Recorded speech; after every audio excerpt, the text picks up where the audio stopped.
A graça e a paz, irmãos, novamente juntos aqui para o nosso Pão da Vinha e ainda circulando ao redor aqui dos livros de Samuel, a experiência de Davi, que foi tão extraordinária, né? Tão profunda, tão poderosa, esse homem tão rico, com um coração tão cheio de Deus e com tanto encargo pela presença de Deus, a tal da experiência de trazer a arca e colocá-la no lugar mais alto, na capital do país, significando dar importância central para a pessoa e para a presença de Deus, a aliança que Deus faz com Davi, de que o Messias seria descendente dele, todas as experiências, né, e vivências que esse homem tão marcante da Bíblia teve.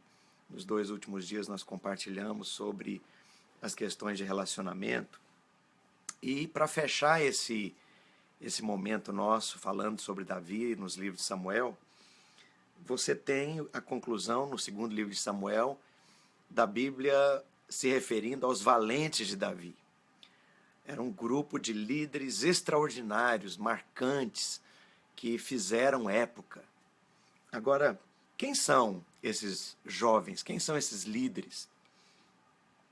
Eu quero convidar você para buscarmos a origem desse grupo ainda lá atrás, no 1º livro de Samuel, no capítulo 22. Nós vamos ver o verso 2. A Escritura diz: Ajuntaram-se a ele todos os homens que se achavam em aperto, e todo homem endividado, e todos os amargurados de espírito, e ele se fez chefe deles, e eram com ele uns 400 homens. Que coisa incrível! A Bíblia está dizendo que havia um bando de gente, de jovens, de líderes, de potencial altíssimo, mas que por alguma razão não se encaixaram na estrutura, no sistema de Saul, aquele sistema imperial, autocrático, centralizador, desconfiado, que não investia e não abria oportunidades, todo cheio de cacoetes e de medo e de insegurança. E junto com Davi, que também era um perseguido, você tem aqui 400 homens.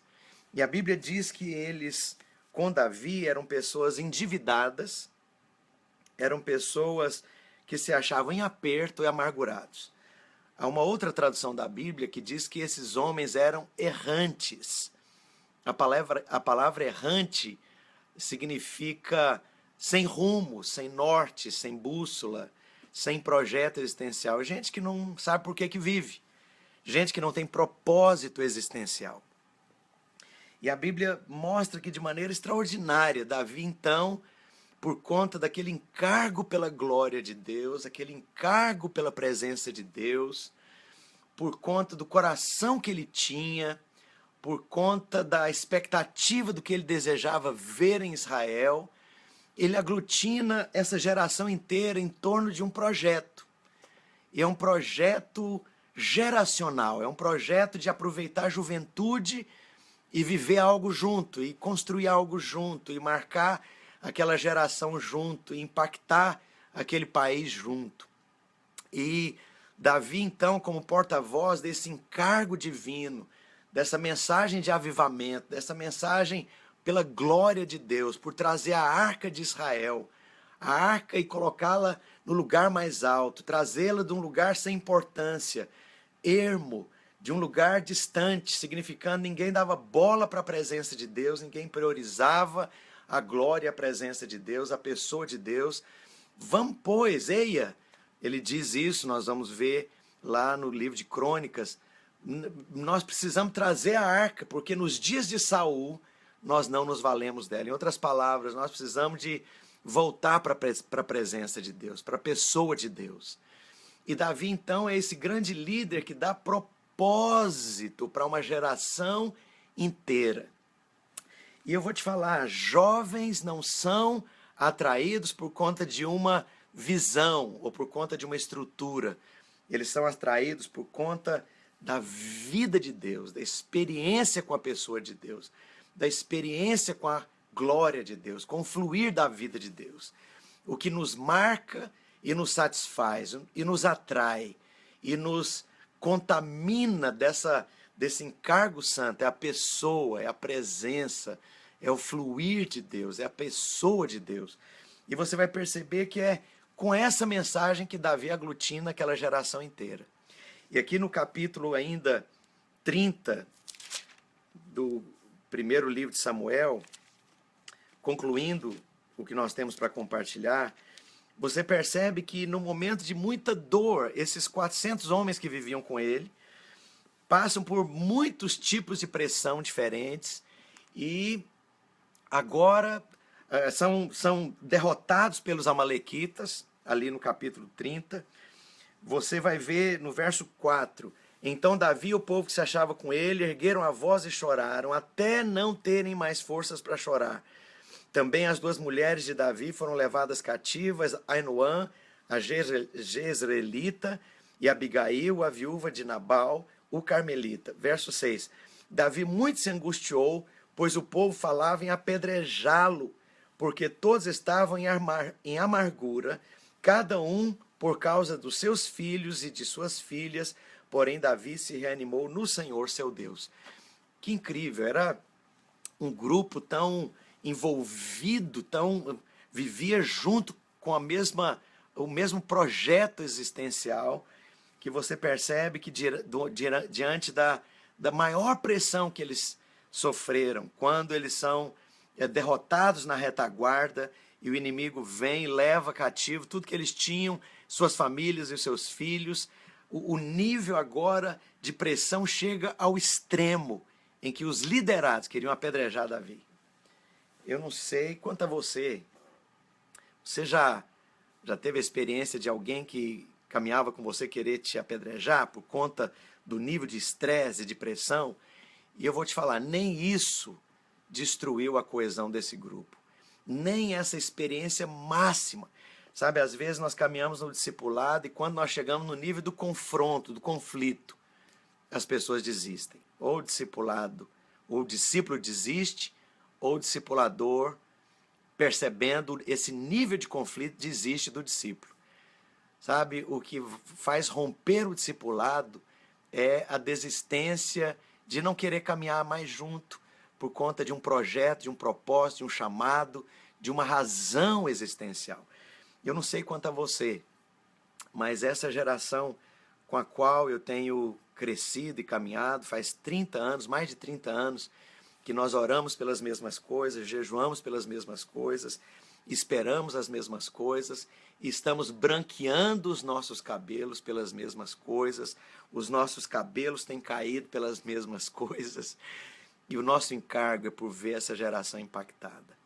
Sabe, que nós possamos adotar um projeto existencial que é maior do que nós próprios.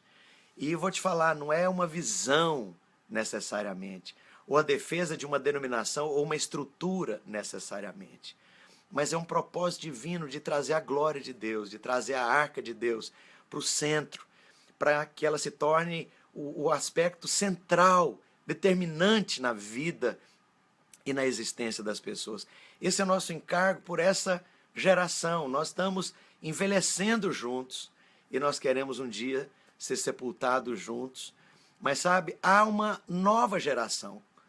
Qual é a razão existencial? Qual que é o projeto de vida que essa nova geração tem? Você tem um projeto existencial? Você tem um projeto geracional?